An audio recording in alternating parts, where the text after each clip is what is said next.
সাগরের পানির একটা তক্তার উপরে সাদ্দাতের মা যখন ঢেউয়ের তরঙ্গে ভাসতেছে, জাহাজ ডুবি হয়ে গেছে। আল্লাহ বলেন ইজহাব ইলাদ দুনিয়া ইজহাব ইলাল বাহার, চলে যাও ওই সাগরের উপরে। আজরাইল যে দেখো একটা নারী জাতি, জাহাজের সব যাত্রী মারা গেছে, একটা যাত্রী জাহাজের জানলা দিয়ে বাইরে বেরিয়ে একটা তক্তার উপরে ভাসতেছে। একবার ঢেউ আসে, তক্তা তলিয়ে যায়, ঢেউ পেরিয়ে যায়, তক্তা ভেসে যায়। ওই তক্তায় একটা নারী কেবল বাঁচা আছে। এখন বর্তমান সময় তার প্রসব বেদনা শুরু হয়ে গেছে। প্রসব বেদনায় কষ্ট পাচ্ছে, ছটফট করছে, কিন্তু আর সাহায্য করার কেউ নাই নাই নাই। রে আজরাইল, ওই বাচ্চাটা যেই প্রসব হবে আমার কুদরতি কোন শব্দের মাধ্যম দিয়ে, সঙ্গে সঙ্গে বাচ্চারে তক্তার উপরে রেখে ওর মার দেহ থেকে প্রাণটা বার করে নিয়ে আসবে। সাদ্দাত বলে এই ঘটনা, এই হুকুম আল্লাহ আমার উপরে যখন করলো, আমি এই দৃশ্য দেখে সাগরের মাঝখানে তক্তার উপরে ঢেউয়ের তরঙ্গে তক্তাটা এপাশ ওপাশ করছে, মাঝে মাঝে ঢেউয়ের তলায় তলিয়ে যাচ্ছে, আবার ঢেউ সরে গেলে ভেসে উঠছে। দীঘার সমুদ্র সৈকতে যাবেন, এই বাস্তব দৃশ্যটা দেখার সুযোগ পাবেন। আমার ভাইরা, আল্লাহ বললেন যা, বাচ্চা যেই প্রসব হয়ে যাবে ওর মার দেহ থেকে প্রাণটা বার করে নিয়ে আসবে। আজরাইল বলে আল্লাহ, এ দায়িত্ব আমার কাঁধে কেন দিয়েছেন? আমি এত মানুষের প্রাণ নাশ করেছি, আমার মনে কোনো দয়া মায়া আসেনি, কিন্তু আজকের এই দৃশ্য দেখে প্রাণ নাশ করতে যে আমার চোখ দিয়ে টপ টপ টপ টপ করে পানি পড়ছে। আমি কেমন নিষ্ঠুর! এই সাগরের মাঝে তক্তার উপরে সদ্যজাতা জন্ম নেওয়া বাচ্চা, তার অভিভাবক আহাবালার যিনি ছিলেন সে হলো তার মা। মার প্রাণ নাশ করালে বাচ্চাটারে কে দেখবে? আল্লাহ বাচ্চাটার দেখভাল কে করবে? আল্লাহ বলেন আল্লাহু আলিমুন বিজাতিস সুদূর, তোমরা যা জানো না আমি তা জানি, আমিও তাদের অন্তরের গোপন খবর রাখি। সাদ্দাত বলে আল্লাহ ও বাচ্চা বাঁচবে। এই আজরাইল বলছে আল্লাহ ও বাচ্চা বাঁচবে। আল্লাহ বললেন না মহা, শুধু বাঁচবে না, ওই বাচ্চার বাপ নাই, মা নাই, ভাই নাই, বোন নাই, আপনজন কেউ নাই, অনাথ এতিম। ওই বাচ্চাটার আমি দেশের বাদশাহ বানিয়ে দেব। লক্ষ্য রেখো দিকে। তুমি বলছো ওর সব হারা করে দিয়ে দিলাম, প্রাণনাশ করতে তোমার কষ্ট হচ্ছে, আমি ওরে একদিন এই অনাথ এতিম বাচ্চা, যার আহাবলা দুঃখ দেখার কেউ নাই, পাশে দাঁড়ানোর কেউ নাই, সান্ত্বনা দেওয়ার কেউ নাই, কান্না বন্ধ করার কেউ নাই, স্তনে দুধ দেওয়ার কেউ নাই, আমি আল্লাহ তারে পলে পলে তিলে তিলে এই দেশে বাস করিয়ে তারে বাদশা বানিয়ে দেব। আল্লাহ পারে না? পারে না? সাদ্দাত সম্পর্কে এই তথ্য যখন আল্লাহ আজরাইলকে দিলেন, আজরাইল বলছে ইয়া রব্বি, আয় আল্লাহ, এটাই তোমার কুদরতি ক্ষমতা। আল্লাহ বলেন শুধু কুদরতি ক্ষমতা না, ওই সাদ্দাতকে আবার তোর দিয়েই, তোর হাত দিয়ে প্রাণনাশ করিয়ে দুনিয়া থেকে আমার শত্রুকে নিপাত করে দেব। জোরে বলুন একটু সুবহান। সাদ্দাত ডেকে বলছে ভাই, তুমি যখন মালিকুল মউত, প্রাণনাশকারী ফেরেশতা, আর তোমার হাতে বিশাল পাওয়ার, তোমারে কেউ বশ করতে পারবে না সে আমি জানি, তো আমি একটা অনুরোধ রাখছি, তোমার কাছে দাবি রাখছি, তুমি একটু এক পাশে সরে যাও, আমি একটু চক্কর দিয়ে ঘোড়ার পিঠে ঘুরে দেখি আসি, তারপরে যেটা ভালো বুঝো করো। আজরাইল বললেন লা ইয়াখি, ওটাও হবে না, কারণ ওয়ায়াফআলুনা মা ইউমারুন। জোরে বলুন আল্লাহু আকবার। ফেরেশতারা বলছে আল্লাহ যেটা বলে আমরা সেটা করি, আল্লাহ যেটা নিষেধ করে সেটা মানি, আল্লাহর হুকুম ছাড়া আমরা বাড়তি কোনো কাজ করি না। জোরে বলুন সুবহানাল্লাহ। আমরা আল্লাহর হুকুম নির্দেশ মেনে চলি, আল্লাহ যেটা বলে দিয়েছেন সেটা হবে।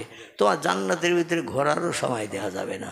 সাদ্দাত বলল তবে রে, আমি বানিয়েছি জান্নাত, টাকা পয়সা খরচ করেছি আমি, হুর গেলেমান স্বরূপ যুবতী সুন্দর পোশাক পরিচ্ছদ পরিয়ে দাঁড় করিয়ে বেহেশতের দরজার রাস্তায় দাঁড় করিয়েছি আমি, আর আমি একটু দেখবো, উদ্বোধন করব, তারপরে যা পারো করো, তাও বললাম শুনবে না।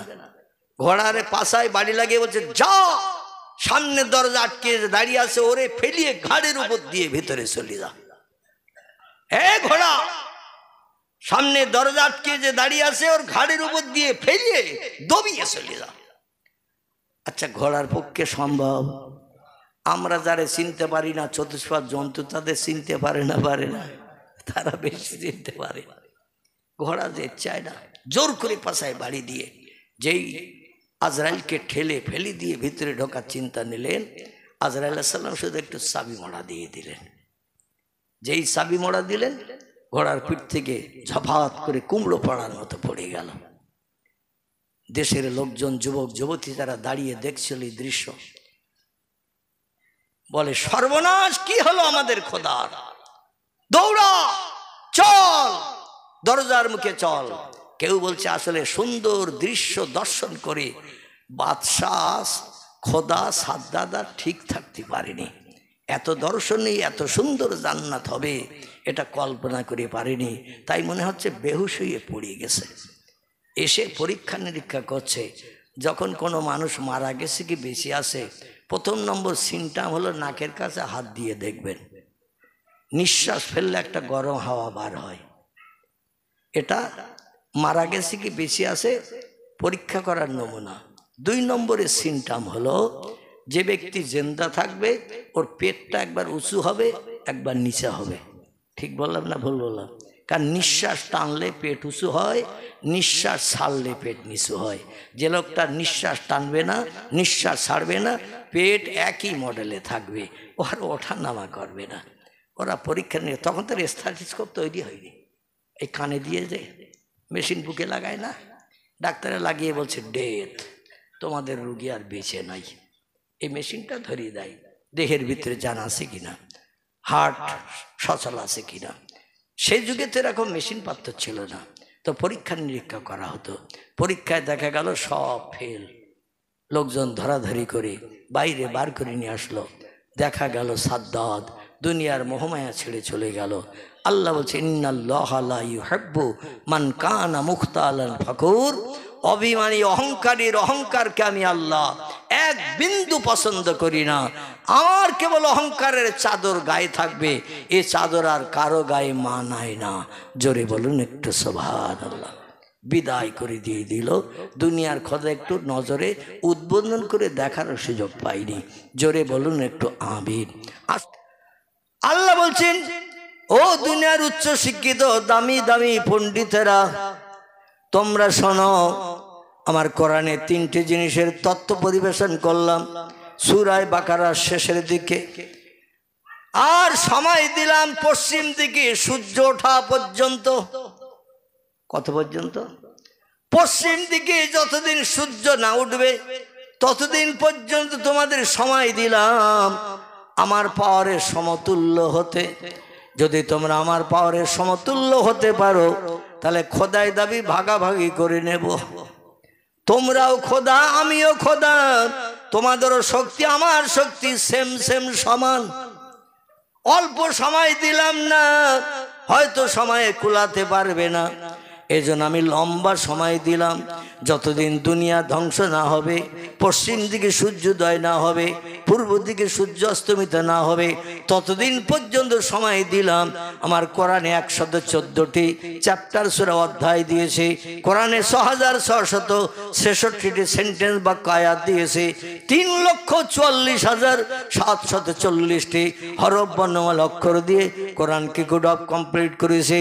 এই 6663টি সেন্টেন্স আয়াতের ভিতর থেকে একটা ছোট্ট আয়াত তোমাদের কাছে তুলে ধরলাম, আর সময় দিলাম কিয়ামত পর্যন্ত। একটু চেষ্টা চালাও, আমার সমতুল্য কে কে হতে পারবে? আল্লাহ পাক কোরআনে তত্ত্ব পরিবেশন করে বলছেন, তুলিজুল লাইলা ফিন নাহারে ওয়া তুলিজুন নাহারা ফিল লাইল। জোরে বলুন আল্লাহু আকবার। আল্লাহ বলছেন, আমি রাতের বেলা দিন বানাই আর দিনের বেলা রাত করি। রাতের বেলা দিন বানাই, দিনের বেলা রাত করি। কে আসো দুনিয়ার হমরা চমরা, আমার মতো একটা দিন এই পরিবর্তন করিয়ে দেখাও, তাহলে বুঝবো তোমাদের ক্ষমতা আমার ক্ষমতা সেম সেম সমান। অতীত কাল থেকে নিয়ে বর্তমান কাল পর্যন্ত পৃথিবীর কোনো বিজ্ঞান, দার্শনিক, ইঞ্জিনিয়ার, ডাক্তার, মাস্টার, ভূতত্ত্ববিদ, রাষ্ট্রনেতা, রাষ্ট্রপতি কেউ কি পেরেছে এটা করতে? দিনের বেলা রাত করে দেখাতে, রাতের বেলা দিন করে দেখাতে পেরেছে কেউ? কিয়ামত পর্যন্ত পারবে? আল্লাহ যে সময় দিলেন কিয়ামত পর্যন্ত, ও পর্যন্ত চেষ্টা চালালো কি পারবে? এক কথা এই জন্য পারবে না, সূর্য মামার বাড়ির দেশের পাশে খালের ধারে নাই। বিজ্ঞানীদের কথা মোতাবেক সূর্য এই পৃথিবীর জমিন থেকে দূরে আছে 9,30,00,000 মাইল দূর। কত? 9,30,00,000 মাইল দূরে সূর্য আছে।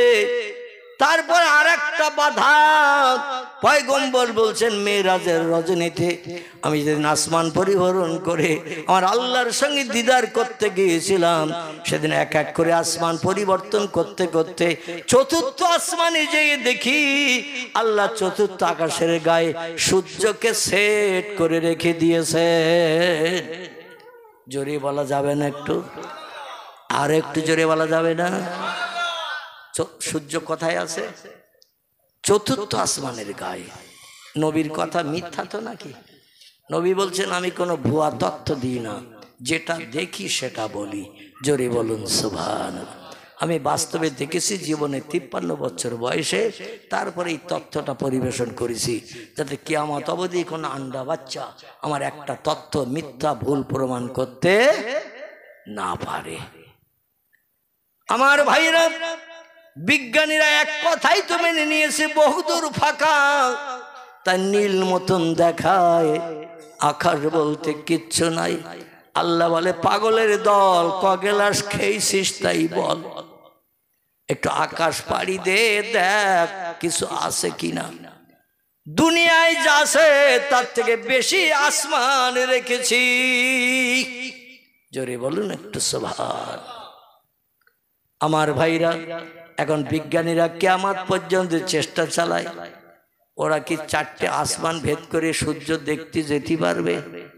আচ্ছা, একটা আকাশও পাড়ি দিতে পারবে? পয়গম্বর বলছেন আমি বোরাকের পিঠে চেপে জিবরিলকে সাথী করে নিয়ে যখন মহাশূন্য পাড়ি দিলাম বাইতুল মুকাদ্দাসের চাতওয়াল থেকে, কোথা থেকে? প্যালেস্টাইনের জেরুজালেম। এখানে আছে পৃথিবীর 3 নম্বর একটা পুরানো বড় মসজিদ, যে মসজিদটির নাম হলো বাইতুল মুকাদ্দাস। কোরআনের 15 বার আল্লাহ মসজিদটির নামকরণ করেছেন মসজিদুল আকসা। কি নাম? মসজিদুল আকসা। 15 বার প্রথম লাইনে আল্লাহ মসজিদের নামকরণ করেছেন মসজিদুল আকসা। একে বলা হয় বাইতুল মুকাদ্দাস। এই মসজিদের ভিত গেড়েছিলেন পয়গম্বর দাউদ নবী, কাজ শেষ করেছিলেন পয়গম্বর সুলাইমান নবী। জেন জাতিদের দিয়ে মরণের পরও সমার দাঁড়িয়েছিলেন লাঠি ঠেকিয়ে দাঁড়িতে। এই মসজিদে বর্তমান 1,75,000 মানুষ একসঙ্গে জামাতে নামাজ পড়ার সুযোগ পায়। আপনাদের মুরারিশার মসজিদের থেকে ছোট তো ওই মসজিদটা?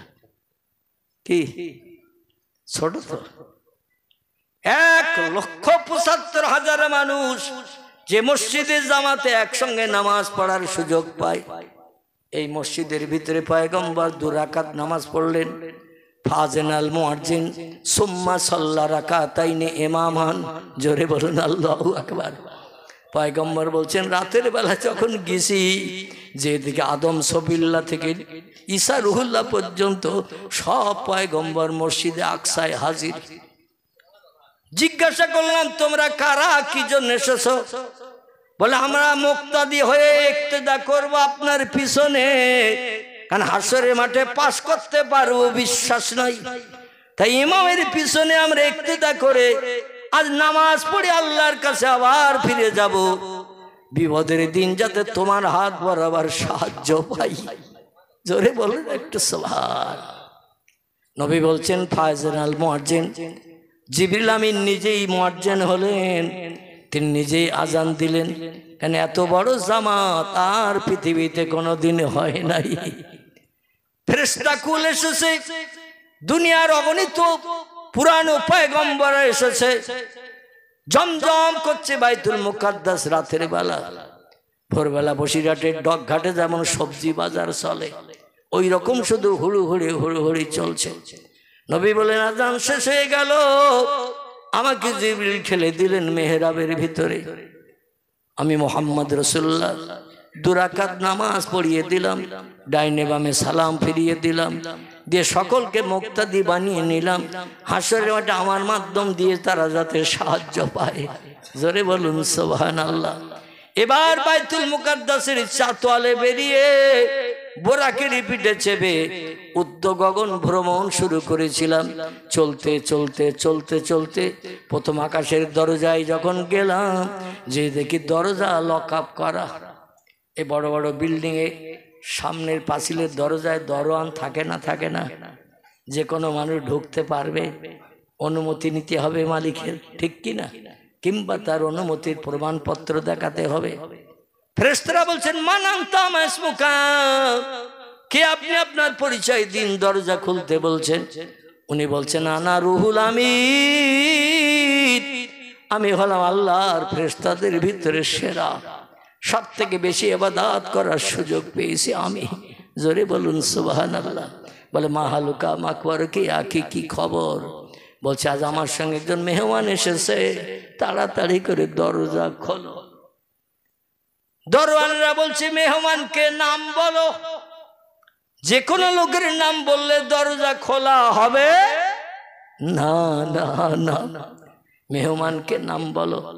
জিবরিল বললেন হাজা সাইয়্যিদুল আম্বিয়া রাহমাতাল লিল আলামিন খাতামান নবিয়্যিন শাফিয়াল মুজনাবিন রাহিতুল আশিকিন মুরাদিল মুশতাকিন সিরাজুস সালিকিন মিসবাহুল মুকাররাবিন জাদ্দুল হাসানুল হুসাইন আবিল কাসিম, যার মধুর নাম আল্লাহ নিজেই পছন্দ করে রেখেছেন মুহাম্মাদুর রাসূলুল্লাহ। সকলে জোরে বলুন সাল্লাল্লাহু আলাইহি ওয়াসাল্লাম। ফেরেশতারা বলেন ওনাকে কি ডাকা হয়েছে? জিবরিল বলেন নাম হ্যাঁ। ফেরেশতারা বলেন মারহাবা বিহি ফানিমাল মাজিউজা, আপনার আগমন শুভ হোক, উদ্দেশ্য পূরণ হোক, মনোবাঞ্ছা বাস্তব জীবনে রূপায়িত হোক। ইজহাব, আপনি যান, দরজা দিয়ে উপরের দিকে চলে যান। তাহলে এতটা পয়গম্বর মুহাম্মদ রাসূলুল্লাহর জন্য কথা বলা বলির পরে দরজা খোলা হলো, আর বিজ্ঞান বলবেই আর দরজা খুলে দেবে? দেবে তো নাকি? দার্শনিকরা বলবে আর দরজা খুলে দেবে? যারা পেশাব করে কি করি, বসে না দাঁড়িয়ে? ওদের পেশাব করতে হয় দাঁড়িয়ে। আবার ওই সময় পেশাবের সময় আবার সিগারেটও টেনে টেনে হাওয়া ধোঁয়া বার করতে হয়, ঠিক কি না? যাদের হাজারো হারাম খাবার খেতে হয়, শুকরের গোশত থেকে শুরু করে মদ থেকে শুরু করে আল্লাহ যত জিনিস হারাম করেছেন, এগুলো তাদের প্রিয় খাবার। আর এরা যে বললেই বোধহয় দরজা খুলে দেবে নাকি? জীবনে কি কল্পনা করা যাবে দরজা খুলবে? আহা, সেই নবী বলছি চতুর্থ আসমানে যখন গেলাম, পয়গম্বর ইউসুফ নবীর সঙ্গে সাক্ষাৎ করলাম। দেখি সূর্যটা ওই আকাশের গায়ে সেট করা রয়েছে। তো সূর্য আলো নিচের দিকে দিচ্ছে না, সূর্য আলো দিচ্ছে উপরের দিকে। কোন দিকে? আমরা এই পৃথিবী থেকে দেখি সূর্য আলো দিচ্ছে নিচের দিকে। খোদার কসম, তাফসীরের কিতাবে লেখা হয়েছে সূর্য নিচের দিকে আলো দেয় না, এ সূর্য আলো দেয় উপরের দিকে। উপরের 5 নম্বরের আকাশ, ওই আকাশের গায়ে সূর্য লাইট দেয়। আর স্বচ্ছ কাঁচের মতো আকাশ, ওই আকাশের গায়ে লাইট লেগে ওই লাইটের বিকিরণ আবার পৃথিবীতে 4টে আকাশ ফুরিয়ে দুনিয়ায় আসে। কটা আকাশ ফুরিয়ে? আচ্ছা, আকাশ তো এইরকম এই কাপড়ের মতো তো নাকি? এই মাথার উপরে এই কাপড় দেখছেন তো নাকি? আকাশ এইরকম পুরু তো নাকি? না থেকে আরো হালকা? তাফসীরে কুতুবের ভিতরে লিপিবদ্ধ করা হয়েছে এই পৃথিবীর জমিন থেকে নীল আকাশ যতটা ফাঁকা এক একটা আকাশ ততটা পুরু। এই দুনিয়ার জমিন থেকে নীল আকাশ যতটা ফাঁকা এক একটা আকাশ ততটা পুরু, তার উপরে আবার ততটা ফাঁকা, তারপরে 2 নম্বরের আকাশ আবার ততটা পুরু, তার উপরে 3 নম্বরের ফাঁকা জায়গাটা আবার ততটা, তার উপরে 3 নম্বরের আকাশ ততটা পুরু। এইভাবে 7টা ফাঁকা 7টা আকাশ হওয়ার পরে আল্লাহ বলছেন উপরে আরেকটা জায়গা বানিয়েছে, নাম হলো তার সিদরাতুল মুনতাহা। কি নাম? সিদরাতুল মুনতাহা, আকাশের শেষ সীমা। তার উপরে আর আকাশের কোনো নাম নিশানা নাই, তার উপরে আছে শুধু ফাঁকার ফাঁকা। বহু বহু বহু বহু দূর যাওয়ার পরে তারপরে একটা জায়গা, জায়গাটার নাম হলো আরশ কুরসি, আরশ মুআল্লাহ। সেখানে কে থাকে? কথা বলেন। খিদে লেগে গেছে আপনাদের, তাবারুকের পরিবেশন হবে ইনশাআল্লাহ। দেখতে দেখতে 2 ঘন্টার কাছাকাছি হতে যায়, 2-10 মিনিট বাকি। আমার ভাইরা, মিলাদকে আমার হবে না, ওইভাবে দোয়া করে দেব। হবে, আল্লাহু আকবার। মানে যাতে আরো সবাই লেট হয় নাকি। একবার হয়ে গেছে আমার বক্তৃতার আগে, আর করার কোনো প্রয়োজন ছিল না। মোস্তাহাসান জিনিস, মোস্তাহাব, করলে সওয়াব, না করলে পাপ নাই, গোনা নাই। তো যাই হোক, আপনারা যখন চাচ্ছেন হবে ইনশাআল্লাহ। এখন আমি যেটা বলতে চাচ্ছি সেটা শুনুন। আল্লাহ পাক রব্বুল আলামিন 4th আসমানে সূর্যকে সেট করে রেখে 12টা মুখ সূর্যের তৈরি করেছে। কটা? সূর্যের মুখ আছে 12টা, ইসনা আশারা, 12টা মুখ তৈরি করা আছে। এই 12টা মুখের 11টা মধুর চাকের মতো লেবেল করা রয়েছে। চাকের ভিতরে মধু যখন ভরিয়ে যায়, মৌমাছিরা একটা লেবেল করে দেয় না, চালের বস্তার মতো লেবেল করে দেয় যাতে মধু বেরিয়ে না যায়। ওই রকম একটা লেবেল করা আছে 11টা মুখের। একটা মুখ শুধু খোলা, তাও সে মুখ দিয়ে লাইট বার হচ্ছে উপরের দিকে। উপরের দিকে লাইট বেরিয়ে 5ম আকাশে লেগে স্বচ্ছ কাচের মতো আকাশ, সেই আকাশে লেগে 4টে আকাশ ভেদ করে পৃথিবীর জমিনে লাইট আসে। বৈশাখ জ্যৈষ্ঠ মাসে কোমর সমান পুকুরের পানিতে যদি নামেন, পানি এসির মতো ঠান্ডা তো নাকি? হ্যাঁ, বৈশাখ জ্যৈষ্ঠ মাসে পুকুরের তলার পানি পর্যন্ত গরম হয়ে যায়। সূর্য অত দূর থেকে লাইট দিচ্ছে তাই। তাহলে সূর্যের কাছাকাছি গেলে খুব শান্তি পাওয়া যাবে তো নাকি? বিজ্ঞানীরা বলছে কত দূর সূর্য আছে দেখতে যদি যাই তো শ্মশানের চিতায় যাওয়ার আগেই কমপ্লিট হয়ে যাব ভাই। কারণ শুধু আগুন আর আগুন, গরম আর গরম। ওর ধারে পাশে যাওয়ার আগে সলতে পড়া হতে হবে। এই জন্য কোনো বাবার বেটার ক্ষমতা হবে না সূর্যের ধারে পাশে যাওয়ার। চিল্লাই বলুন সুবহানাল্লাহ। আরে সূর্যকে যত সময় বশ করতে না পারবেন, সূর্যকে যত সময় ধরে রাখতে না পারবেন, তত সময় আপনার হুকুম ওরে মানাতে পারবেন? ওরে বলবেন যে দিনের বেলা রাত হ, দিনের বেলা রাত হলে সূর্য আড়াল করতে হবে কিনা? সূর্য যদি মাথার উপরে থাকে রাত হবে? এই কথা বলে রাত হবে না। আবার রাতের বেলা যদি সূর্যরে বলেন ওঠ, এই অমাবস্যার অন্ধকার রাত, এখন দিনের আলো দেখা, তাহলে ওরে আবার হুকুম করিয়ে রাতের বেলা উদয় করতে হবে না? হবে না? কিয়ামত পর্যন্ত বিজ্ঞানীদের সময় দিলে ওরা পারবে? আল্লাহ বলছে তাই 3টে তথ্য দিলাম, বেশি দিলাম না, যাতে চিন্তা করতে করতে পাগল হয়ে মরিয়ে না যাস। একটা তত্ত্ব হলো রাতের বেলা দিন, দিনের বেলা রাত করে একটু দেখা, তাহলে বুঝবো আমার মতো শক্তি পাওয়ার ক্ষমতা তোদেরও আছে। 2 নম্বর হলো, ও দুনিয়ার মানুষ তোমরা শোনো, অতুখরিজুল হাইয়া মিনাল মাইয়াতে অতুখরিজুল মাইয়াতা মিনাল হাইয়ে। ও পৃথিবীর মানুষ, আমি এমন একজন পাওয়ারফুল স্রষ্টা গো, আমি মরারে জিন্দা করি আবার জিন্দারে মারি। শুধু একটু কোন শব্দ ব্যবহার করলে কাজ কমপ্লিট হয়ে যায়, যেটা তোদের ঠাকুর দাদার বাপও পর্যন্ত পারে নাই, ভবিষ্যৎ নাতি নাতকুড়ো পর্যন্ত পারবে না। এক জায়গায় দাঁড়িয়ে মুখে বলবি মর, মরবে নাকি কেউ?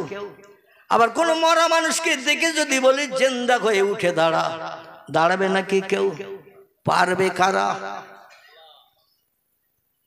এই কাজটা করতে পারবেন সমস্ত সৃষ্টির মালিক যিনি, তিনি হলেন আল্লাহ। আর আল্লাহকে বশ করেছে যারা, তারা। জোরে বলুন সুবহানাল্লাহ।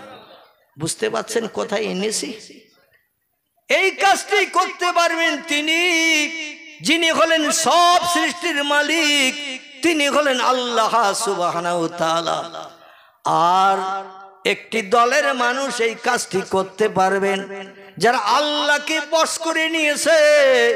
আল্লাহ যেটা চেয়েছে, তারা যেটা আল্লাহরে দিয়ে খুশি করেছে, আবার তারা যেটা চেয়েছে আল্লাহ সেটা না দিয়ে পারে নাই।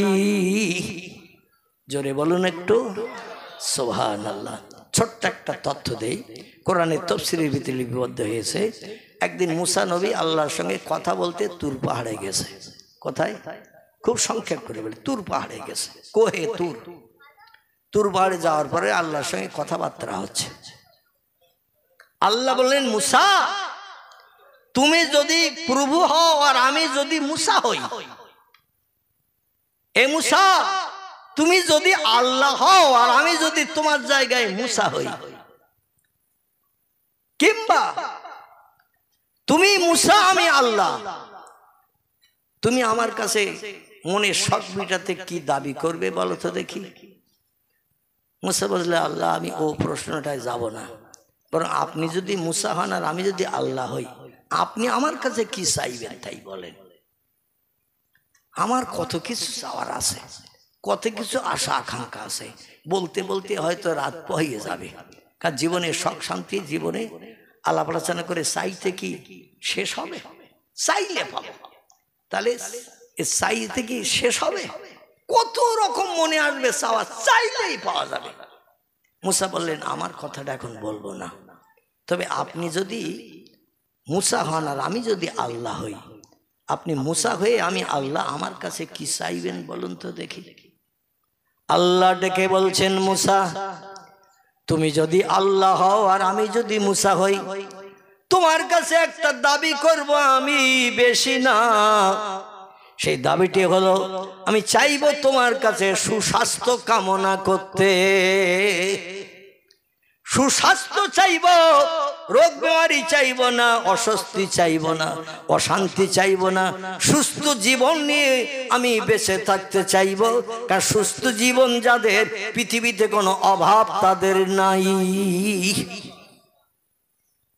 আমার ভাইরা, এই পয়গম্বর বলছেন, না মিয়া রব্বি, আপনি সঠিক তথ্য দিয়েছেন, যার শরীরে রোগ বেমারি নাই, অসুস্থতা নাই, কোনো অসুবিধা নাই, এর মতো সুখী জীবনওয়ালা পৃথিবীতে আর কেউ নাই।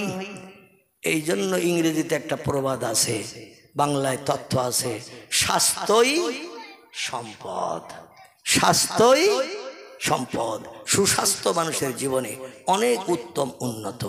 আরেকদিন মুসা নবী গেছেন তুর পাহাড়ের জমিনে, গেলে বলছেন, আল্লাহ তুমি মনে হয় আমারে খুব বেশি ভালোবাসো না, আমি পয়গম্বর, তোমার দিনের দাওয়াত, কলেমার দাওয়াত দেশের মানুষের কাছে দেই, কত গালিগালাজ শুনি, মারধর খেতে হয়, গলা ধাক্কান খেতে হয়, সপাটা খাত খেতে হয়।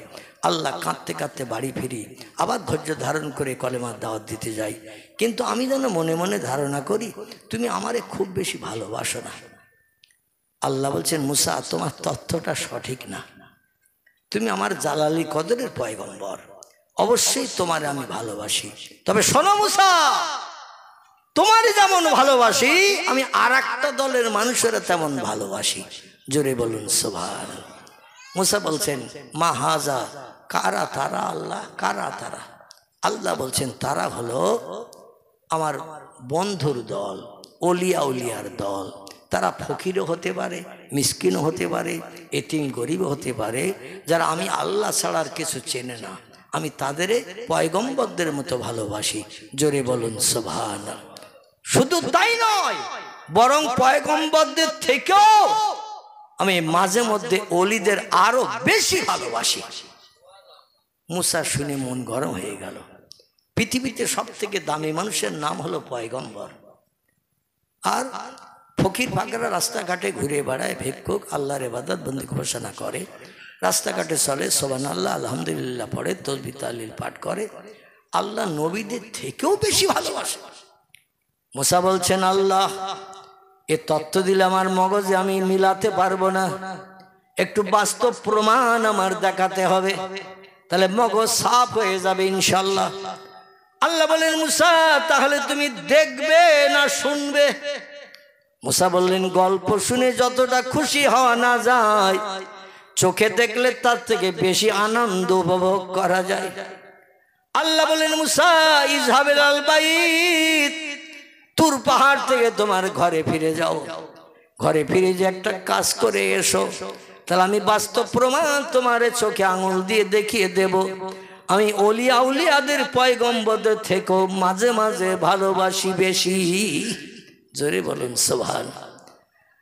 আল্লাহ কোরআনে বলছেন, আলা ইন্না আউলিয়া আল্লাহি লা খাউফুন আলাইহিম ওয়ালা হুম ইয়াহজানুন। ও পৃথিবীর মানুষ, হুঁশিয়ার হয়ে যাও, সাবধান হয়ে যাও, আমার বন্ধুদের নামে কোনো বাজে মন্তব্য করবে না। বন্ধু হলো তারা ওলি আউলিয়া যারা। জোরে বলুন সুবহানাল্লাহ।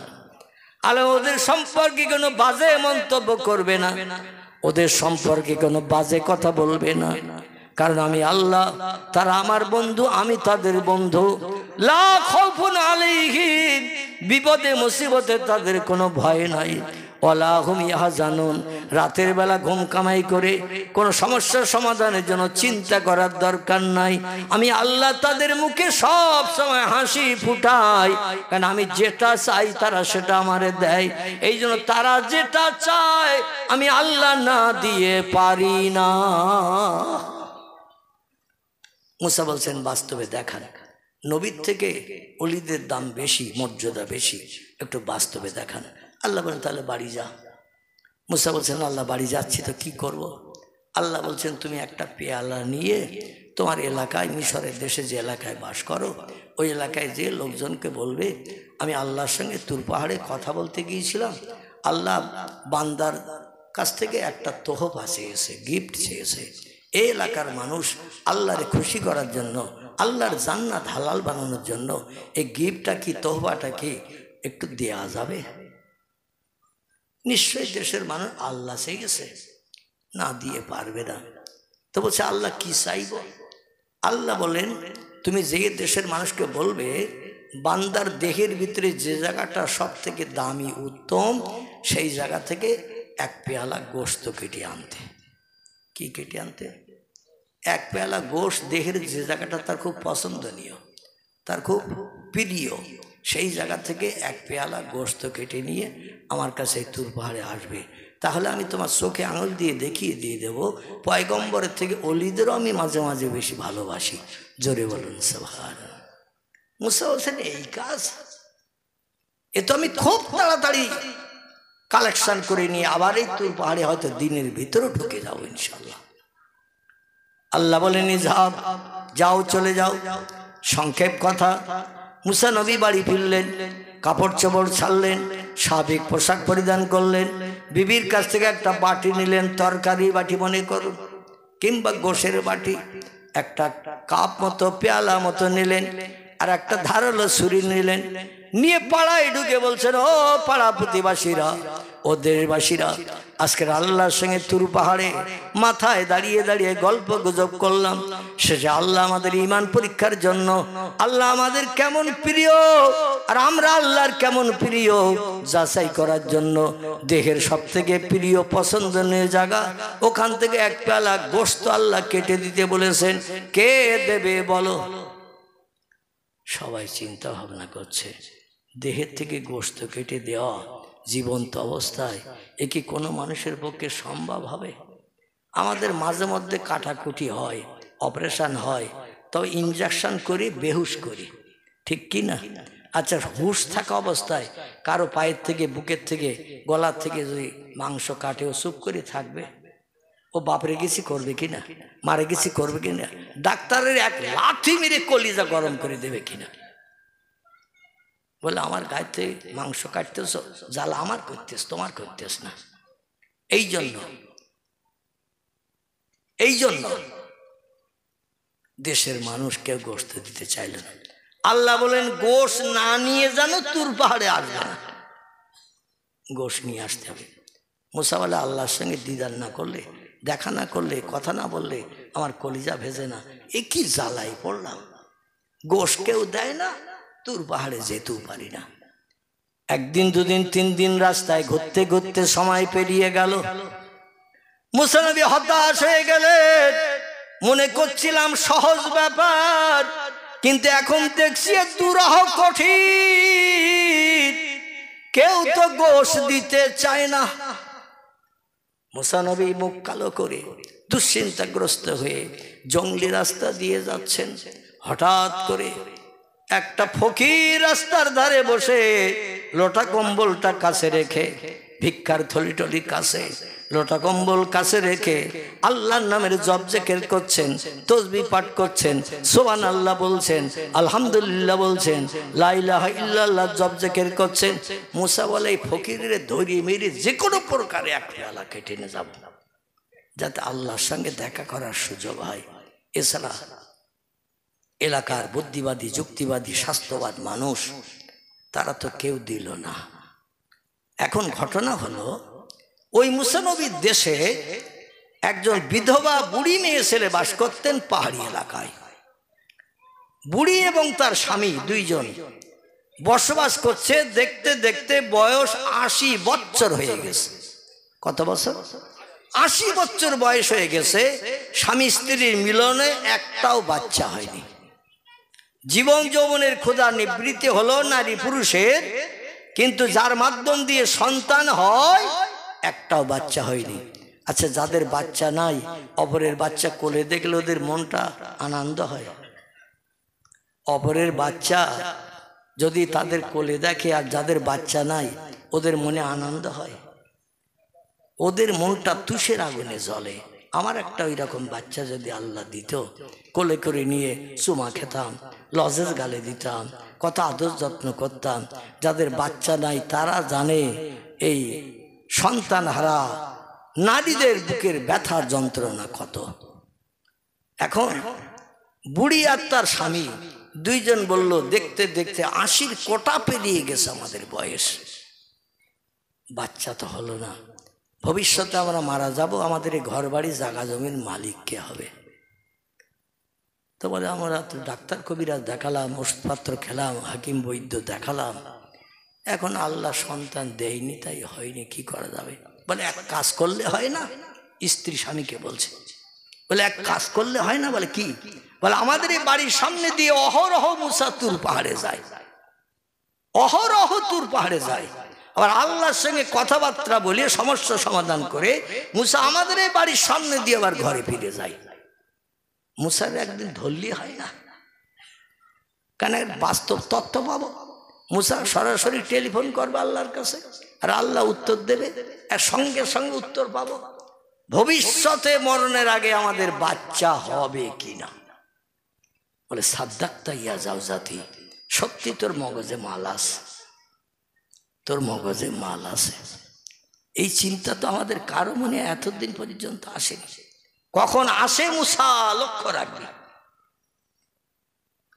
এখন মুসা নবী নিজের সমস্যা সমাধানের জন্য ওদের বাড়ির সামনে দিয়ে যাচ্ছে, আর সঙ্গে সঙ্গে বাড়িওয়ালি দৌড়িয়ে ভিতরে যেয়ে বলছেন, ওগো, সেই যে মুসার কথা বলছিলে, মুসা ওই যাচ্ছে আমাদের বাড়ির সামনে দিয়ে। লোকটা দৌড়িয়ে এসে বলছেন, কুম কুম ইয়া ইউহান নবী, ও পয়গম্বর, একটু দাঁড়িয়ে যাও, মনের তুষের আগুনের জ্বালার কথা দুটো বলি।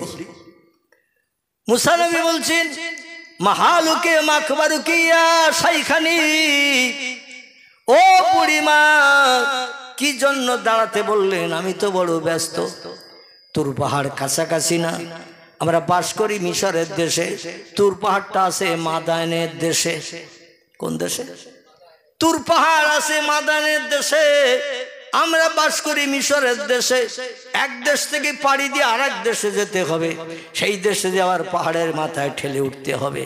তারপরে আমার প্রয়োজন মিটিয়ে আল্লাহর সঙ্গে কথা বলে আবার বাড়ি প্রত্যাবর্তন করতে হবে, ফিরতে হবে।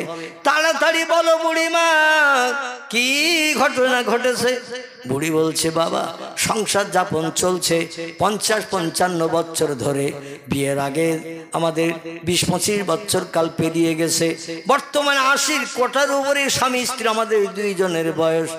জীবন যৌবনের খোদা নিবৃত্তি করলাম, স্বামী স্ত্রীতে মিলন করলাম। সব বাড়িতে দুটো একটা বাচ্চা দেখতে পাওয়া যায়, কিন্তু আমাদের বাড়ি খালি। এখনো পর্যন্ত আল্লাহ কোনো সন্তান আমাদের দেয়নি। কত ডাক্তার দেখালাম, কবিরাজ দেখালাম, বৈদ্য দেখালাম, হাকিম ডাকলাম, ওষুধপত্র কত দিল, কত খেলাম, সব বিফলে মাঠে মারা গেল, কোনো কাজ হলো না। তাই আমরা স্বামী স্ত্রী এক জায়গায় বসে আলোচনা করতে করতে তোমার নামটা মনে পড়ে গেল। ও বাবা, তুমি যাচ্ছ কোথায়? আইনা তাযহাবিয়া মুসা ইবনে ইমরান, রে ইমরানের বেটা মুসা, যাচ্ছ কোথায়? বলে তুর, আমি জাবালে তুর পাহাড়ে যাচ্ছি। বলছি কি জন্য? বলে আল্লাহর সঙ্গে কথা বলবো, সমস্যার সমাধান করব। দেশের মানুষ বিভিন্ন প্রশ্ন করেছে, উত্তর আমার মগজে আসতেছে না, তা আল্লাহর কাছ থেকে উত্তর নিয়ে এসে ওদের দেব। জোরে বলুন সুবহানাল্লাহ। তো বলছে, শোনো, আল্লাহর সঙ্গে যখন কথা বলতে যাচ্ছ, সমস্যার সমাধান করতে যাচ্ছ, আমাদের একটা কথা, তোমার কথা মিটে যাওয়ার পরে কি বলতে পারবে আল্লাহর কাছে? মুসা নবী বলছেন, মাহালুকে মাকবারুকিয়া শাইখানি, কি বলতে হবে, কি খবর বলেন তো? বলছে, আল্লাহ তো আমাদের বাচ্চা এখনো পর্যন্ত দেয়নি, 80 কোটার উপরে বয়স হয়ে গেছে, আর ভবিষ্যতে আমরা আশা রাখবো না, নিশ্চিন্তে শুধু ঘুমাবো। ভবিষ্যতে বাচ্চা হওয়ার আশা যদি পাই তাহলে আমরা একটু চিন্তা ভাবনায় থাকবো। আর আল্লাহ যদি বলে ওদের বাচ্চা নাই, তাহলে বেকার ডাক্তার কবিরাজ কেন ডাকবো? পয়সা কড়ি কেন খরচ করব? কেন আশায় থাকবো? নিশ্চিন্তে ঘুমাবো। মুসা বললেন, নাম ইয়া শাইখানি, কথাটা তো বাস্তব সত্য। তো ঠিক আছে, আমার কথাবার্তাগুলো মিটিয়ে নিয়ে আপনাদের কথাটা আল্লাহর কাছে তুলে ধরবো। আল্লাহ কি উত্তর দেয় সেটা যাওয়ার পথে তোমাদের বলে যাব। জোরে বলুন সুবহানাল্লাহ। বুড়ো বুড়ির আর খাওয়া দাওয়া নাই, কখন মুসা ফেরবে? আল্লাহর সঙ্গে সরাসরি তথ্য নিয়ে আসবে। আচ্ছা, এ তথ্যের ভিতরে কোনো মিথ্যার সংযোজন আছে? মিথ্যার কোনো সম্পর্ক আছে? আল্লাহ যেটা বলবেন সেটা 100% দুধে দেওয়া সত্য কিনা? 100% দুধে দেওয়া সত্য। এই সত্য তথ্যটা নেওয়ার জন্য ওরা শুধু রাস্তা দিয়ে উঁকি মারতেছে, এই সেই তুর পাহাড়ের রাস্তা। কখন ফেরবে মুসা, কখন ফেরবে? হঠাৎ দেখে মুসা নবী আসতেছে। আসসালামু আলাইকুম ইয়া আইয়ুহান নবী। নবী সালাম গ্রহণ করেন। মুসা বলছেন, ওয়ালাইকুম আসসালাম মাহালুকে মাকবারুকিয়া শাইখানি ইয়া আখি, ও বুড়ো ভাই, ও বুড়িমা, কি খবর বলেন? বলছে, আমাদের সেই খবরটা শোনার জন্যই তো রাস্তার দিকে শুধু এক দৃষ্টিতে তাকিয়ে আসি, কাজ করি মনে আর চোখে তাকাই রাস্তায়, কখন তুমি ফেরো? এখন আমাদের খবরটা বলেছিল আল্লাহর কাছে। বলছে, ওয়াদা করে গেছি, ইন্নাল্লাহা লা ইখলিফুল মিয়াদ, আল্লাহ যেমন ওয়াদা ভঙ্গ করে না, পয়গম্বরেরা ওয়াদা ভঙ্গ করে না। এই জন্য ওয়াদা করে গিয়েছিলাম, আমার কথাবার্তা মিটিয়ে তোমাদের কথা বলেছি। বলে, আল্লাহ কি উত্তর দিয়েছে একটু বল, তাড়াতাড়ি বল। পয়গম্বর মুসা নবী মুখ কালো করে কান্নারত অবস্থায় বলছেন, বুড়িমা, ও বাবাজি, খবর খুব ভালো না। আল্লাহর কাছে অনুরোধ করলাম, দেশের একজন প্রজারা নিঃসন্তানা, বেজো বাজা, বাচ্চা হয় না, তুষের আগুন জ্বলে হৃদয়ে, এ আগুন দেশের কেউ নিভাতে পারে না। নিভাতে পারেন যিনি, তিনি হলেন আল্লাহ সুবহানাহু ওয়া তাআলা। সেই আল্লাহর কাছে তোমাদের সম্পর্কে তথ্য দিতে গিয়েছিলাম। আল্লাহ বলেন, মুসা রে, ওই বুড়ো আর বুড়ির মরণের দিন পর্যন্ত আমি বাজা বানিয়ে রেখেছি, বেজো বানিয়ে রেখেছি। দুনিয়ার ওষুধ যদি গুলিও সব খাওয়ানো হয়, ওদের নসিবে তকদিরে বাচ্চা হবে না, ওদের নসিবে কোনো বাচ্চা হবে না। বলছে মুসা তাই? বলে হ্যাঁ। বলে তাহলে আশা ছেড়ে দেব? বলছে তা আল্লাহ তত্ত্ব দিয়েছে, এখন কি করবে দেখো। বলে আল্লাহ তত্ত্ব দিয়েছ আর তুমি তো মিথ্যা বলো না, তাহলে আর আশা করবো না, যে আগামীতে বাচ্চা হলেও হতে পারে। মুসা নবী বলে চলে গেল। বুড়ো বুড়ি দুশ্চিন্তাগ্রস্ত হয়ে গেল।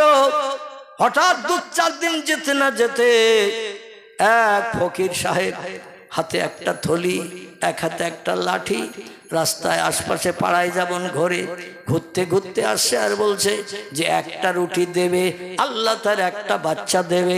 যে 2টো রুটি দেবে, আমি ক্ষুধার্ত, কয়েকদিন খাই না, পিপাসায় জর্জরিত, পানিও পাই না, এই জন্য আমার যে পিপাসা নিবৃত্তি করবে, খাবার রুটি দেবে, একটা দিলে একটা বাচ্চা আল্লাহ দেবে। 2টো রুটি যদি দেয় আল্লাহ 2টো বাচ্চা দেবে। 3টে রুটি যদি আমারে খাইয়ে পেট পরিতৃপ্ত করে দেয়, আল্লাহ 3টে সন্তান পরস্পর দেবে। আচ্ছা, আমাদের এলাকায় কোনো ফকির যদি এরকম বলে, বাড়ির মেয়েরা কিছু দেবে না, দরজা লাগাবে, কি দেবে না? বলে ও বলার দরকার, বলতেছে মাল নেবে তাই। আসলে ওর মুখের কথার এক শস্য দানা পরিমাণ দাম নাই। আমরা বর্তমান 21 শতাব্দীর মানুষ, আমরা কিন্তু কোনো কথা কোনো কিছু বিশ্বাস করতে চাই না। জোরে বলুন একটু নাউজুবিল্লাহ। বুড়ি স্বামীরে ডেকে বলছে কই গো? বলে কি? বলে একটা ফকির কোথা থেকে এসেছে, 5-7 দিন নাকি অনাহারা, খাবার পায় না, পিপাসার পানিও পান করে না, খাবার পায় না। তাই এখন আমাদের দরজার সামনে এসে বলছে একটা রুটি দিলে আল্লাহ একটা সন্তান দেবে, 2টো রুটি আমারে খাওয়ালে, তুষের আগুন নিবারণ করলে, পেটের ক্ষুধা নিবৃত্তি করলে আল্লাহ 2টো বাচ্চা দেবে। ও বলতে 3টে রুটি দিলে 3টে দেবে। বুড়ো বলতে অর্থ রুটি দিয়ে দরকার নাই, আমাদের তো আবার খেতে হবে। তোর কথাটা সত্যি মিথ্যে যাচাইয়ের জন্য একটা দে, বেশি দিতে হবে না, বেশি দিলে তো মাল আমাদের ফুরিয়ে যাবে, আমরা খেতে পাবো না, একটা দে। ফকিরে ডেকে বলল কুমিয়া আইয়ুহা সাইল, ও ভিক্ষুক ফকির একটু দাঁড়াও। দরজার সামনে ভিক্ষুক দাঁড়িয়ে গেল। বুড়িমা সযত্নে একখানা রুটি এনে বলছে বাবা এই নাও, ক্ষুধা নিবৃত্তি করো, কলিজার পিপাসা দূর করো, এই নাও ঝরনার পানি পান করো। তো আমাদের জন্য একটু দোয়া করিও বাবা, আমরা স্বামী স্ত্রী 2 জন পূর্ব থেকে এই সময় পর্যন্ত নিঃসন্তান, আমাদের বাচ্চা নাই। তাই তুমি বলেছো একটা রুটি দিলে একটা বাচ্চা, 2টো রুটি দিলে 2টো বাচ্চা। বিশ্বাস করলেও মনের ভিতরে কুটকাট করে বাবা। তাই বেশি রুটি না দিয়ে একখানা দিলাম, দেখি তোমার দোয়ায় আল্লাহ আমাদের মুখে হাসি ফুটায় কিনা। ফকির রুটি খেয়ে পানি পান করে জঙ্গলের গাছতলায় যেয়ে বসে আল্লাহর দরবারে হাত তুলে 2 চোখের পানি ঝরঝর করে দাড়ি ভিজিয়ে কাঁদে আর বলে আল্লাহ, ও আল্লাহ, আমার কথার বিশ্বাস করে তোমার 2 জন বান্দা বান্দি একখানা রুটি আমারে দিয়েছে আল্লাহ, তবে তাদের আশা একটা বাচ্চা পাওয়ার আশা। আল্লাহ তুমি বান্দার কাছে যা চেয়েছো, আমি তোমার অদম বান্দা, তাই তোমার দিয়ে খুশি করেছি আল্লাহ। তবে আমি একটি জিনিস যদি তোমার কাছে চাই, তুমি বান্দারকে অ্যাভয়েড করে দেবে, ফিরিয়ে দেবে ওগো আল্লাহ। আল্লাহ বলছেন ফাম্মা সাইলা ফালা তানহার, বাড়ির দরজায় যদি কোনো ভিক্ষুক মেহমান যে দাঁড়ায়, কিছু না দিয়ে যেন ফিরিও না। যদি কোনো খাবার না থাকে, 1 গ্লাস ঠান্ডা পানি হলো দিও, ওটাই হাসরের মাঠে তোমার জন্য নাজাতের ওসিলা হয়ে যাবে। আর একটু জোরে বলা যাবে না? ওয়াম্মা বিনিমাতি রাব্বিকা ফাহাদ্দিস, যেদিন স্বামী স্ত্রীর হবে না, স্ত্রী স্বামীর হবে না, বাপ ছেলের হবে না, ছেলে বাপের হবে না, মা মেয়ের হবে না, মেয়ে মায়ের পাশে দিয়ে দাঁড়াবে না।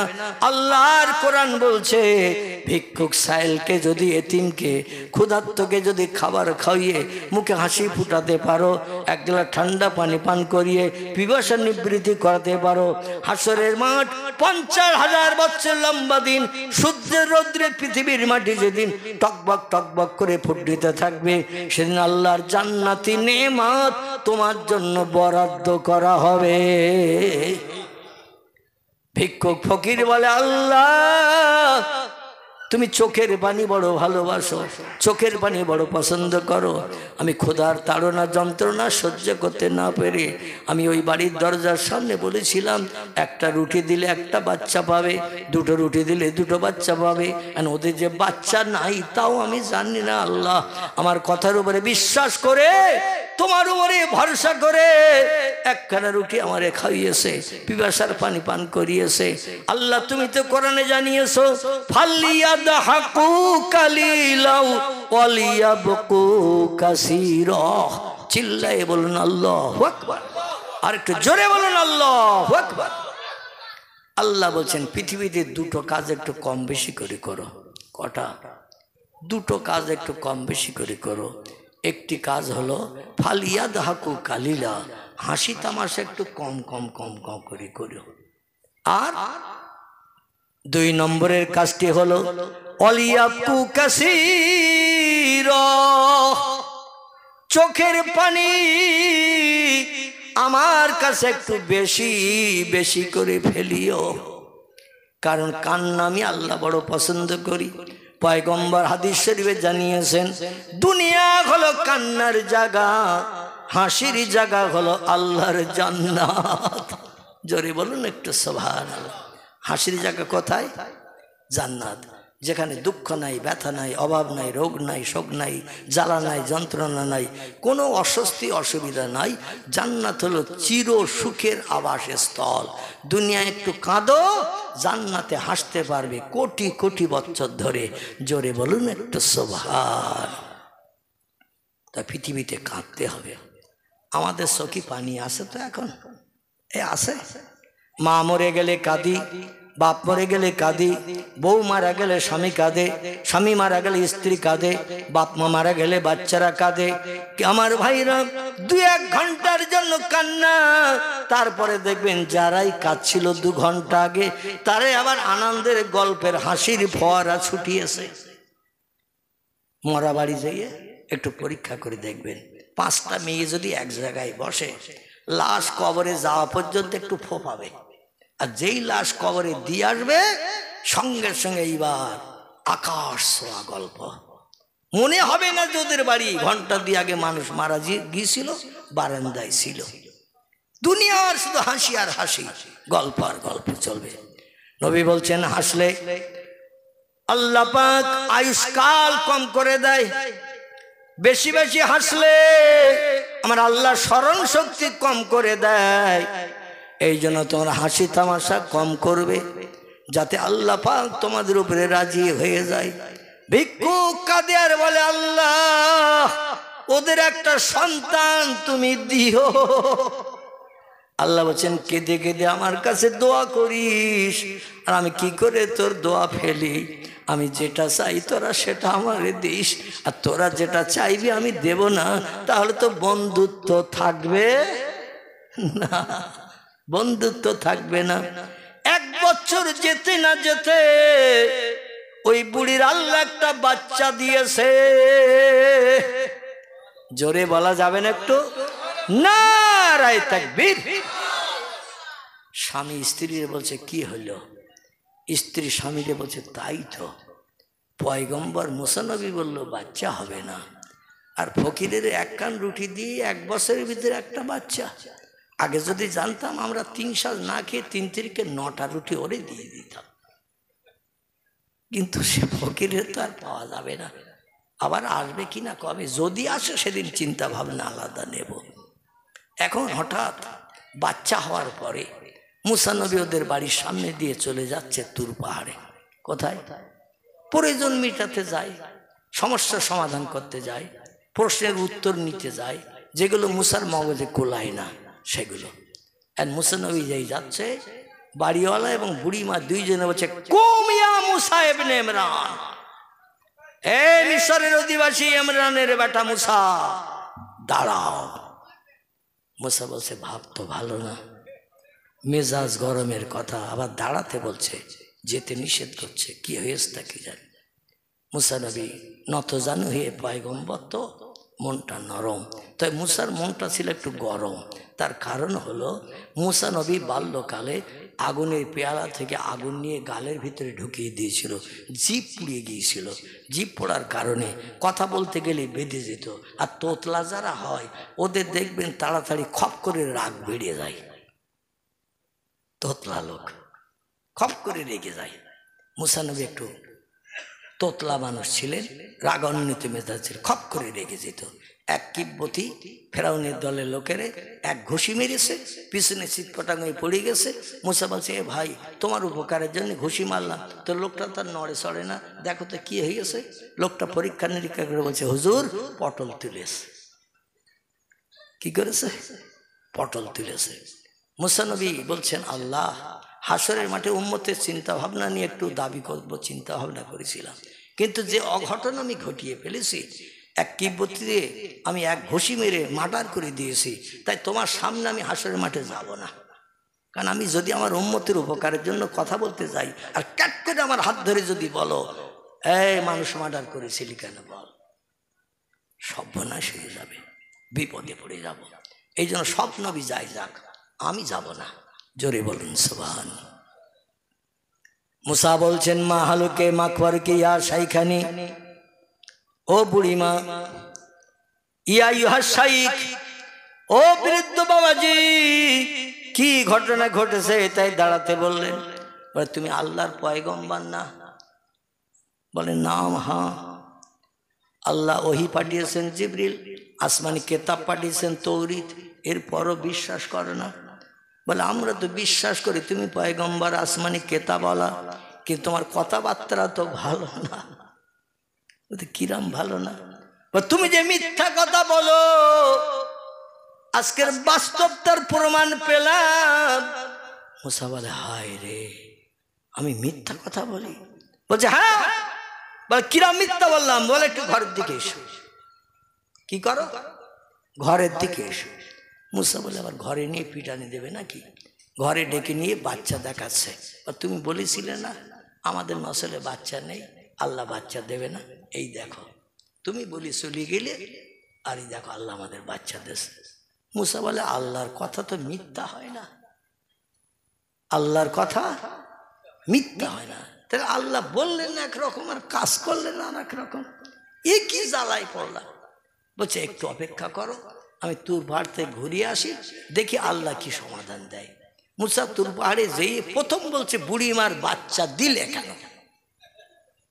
অন্য কোনো কথা না, প্রথমেই যে রাগান্বিত মেজাজ, আল্লাহ বললেন বাচ্চা হবে না, আবার সেই আল্লাহ বাচ্চা দেশে, তে রাগ কি রাখার জায়গা আছে? তুর পাহাড়ে যেই বলছে, আল্লাহ তুমি আমারে বলে দিলে ওদের বাচ্চা হবে না, আমি তাই খবর ওদের দিলাম, আর ওরা আমারে মিথ্যাবাদী বানাচ্ছে, কারণ ঘরে ডেকে নিয়ে বাচ্চা আমারে দেখিয়েছে। আল্লাহ কি ধরনের কাজ কারবার তোমার?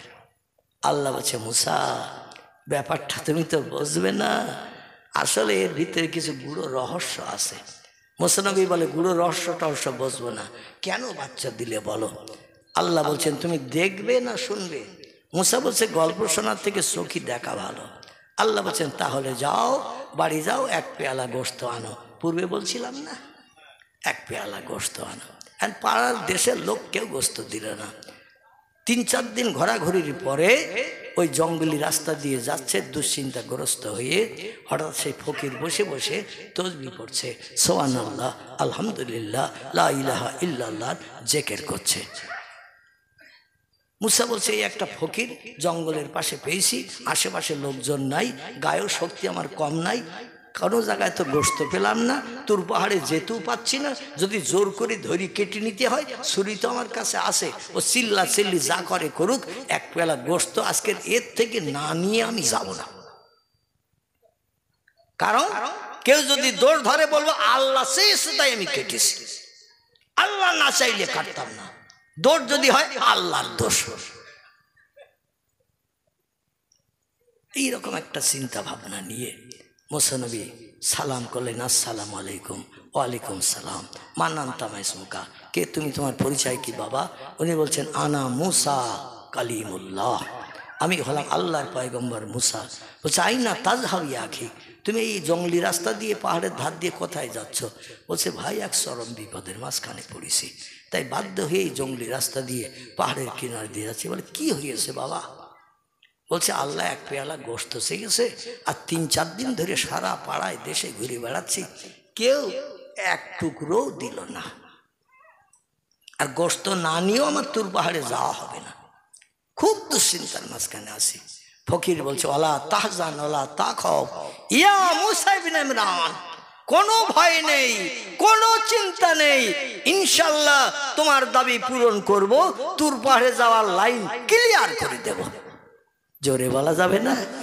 আর একটু জোরে বলা যাবে না? নারায়ে তাকবীর। মুসা বলছেন আল্লাহ, এ ফকির বলে বোধহয় সম্ভব হয়েছে, এর বোধহয় ব্রেন মাথাটা একটু খারাপ আছে, অন্যথায় এত তাড়াতাড়ি রাজি হয়? কত লোকের পয়সা দিয়ে তাই রাজি হয় না, আর এমনি এমনি দিতে চাইছে। বলছে ভাই টাকা নেবে নাকি? বলে কিচ্ছু লাগবে না, আল্লাহ সে এসে গোশত দেবো, এতে আবার পয়সা নেবে কেন? আল্লাহ তো অখুশি হবে। বলে তাহলে একটু এক পেয়ালা গোশত দাও ভাই। লোকটা বলছে মুসা আমি আর কি দেব? আল্লাহ কোন কোন জায়গার গোশত চেয়েছে তুমি নিজে হাতে কেটে নাও। জোরে বলুন, আর একটু জোরে বলুন, নারায়ে তাকবীর।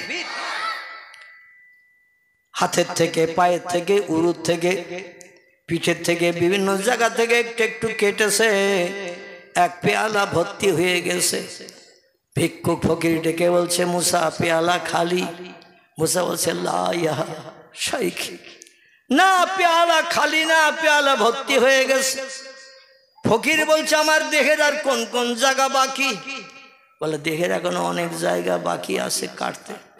বলে যেখান থেকে কাটনি আল্লাহ যদি সেখানকার গোশত চাই, তাহলে তুর পাহাড় থেকে তোমার তো আবার ফের ফিরে আসতে হবে, আবার সেখান থেকে কেটে নিয়ে যেতে হবে, রাস্তা তো কম না, বরং তুমি সব জায়গা থেকে একটু একটু কাটো। আচ্ছা যত জায়গায় কাটা হবে ব্যথা দরদ লাগবে না? লাগবে না? যত জায়গায় কাটা হবে তত জায়গায় ব্যথা দরদ লাগবে। ফকির বলে যত ব্যথা লাগে লাগুক, যত দরদ হয় হোক, যত কষ্ট পাই পাই, আল্লাহকে খুশি করতে আমি চাই। জোরে বলুন একটু সুবহানাল্লাহ। সব জায়গা থেকে একটু একটু করে গোশত কেটে পেয়ালা সাবিয়ে ভর্তি করে নিয়েছেন। মোটে পাচ্ছিল না এক টুকরো, আর একজন দিয়েছেন সারা বডির থেকে একটু একটু করে কেটে এক পেয়ালা সাবিয়ে দিয়ে দিয়েছেন। মুসা মনের আনন্দে চলতে চলতে তুর পাহাড়ে হাজির। যাওয়ার রাস্তা ক্লিয়ার হয়ে গেছে, গোশত হাতে পেয়েছে, আর উপায় আছে নাকি? ওইখান থেকেই চলে গেছেন, আর বাড়ি ফেরে নাই। বলে আগে আল্লাহর সঙ্গে দেখা করে আসি, আজ কয়েকদিন যাওয়ার লাইন পাই না। ফকির আমারে লাইন সোজা করে দিয়ে দিয়েছে। মুসা নবী তুর বাড়ি উঠে বলছেন ইয়া রব্বি, ও আমার আল্লাহ, কি মুসিবতে আমারে ফেলে দিয়েছিলেন। জঙ্গলে পাহাড়ের কিনারায় ফকির যদি না পেতাম, তোমার সঙ্গে টেলিফোনে আর সারা জীবনে কথা হয়তো বলার সুযোগ হতো না। এক ফকিরকে পেয়েছিলাম বলে এই তুর পাহাড়ে আসার সুযোগ হয়ে গেল। আল্লাহ তুমি এক পেয়ালা চেয়েছো, দেখো পেয়ালা ভর্তি হয়েছে কিনা। যদি বলেন পেয়ালা ভর্তি হয়নি, আবার দৌড়িয়ে যাব, আবার খানিক কেটে আনবো। ও কিচ্ছু মনে করে না, কিচ্ছু মনে করে না। ফকির নিজ হাতে করে কেটে কেটে এনেছি। আল্লাহ একটু আনন্দের হাসি হেসে বলে মুসা, আমার মহব্বতের তুমি না ওই ফকির? আল্লাহ ডেকে বলছে মুসা রে, আমার মহব্বতের বান্দা তুমি না ওই ফকির। ও মুসা একটা জিজ্ঞাসাবাদ করি। মুসা বলে মা সালাকা ইয়া রব্বি, কি জিজ্ঞাসা করবেন? তোমার গায়ে গোশত ছিল না? ছিল না। তোমার গায়ে গোশত আছে না নাই?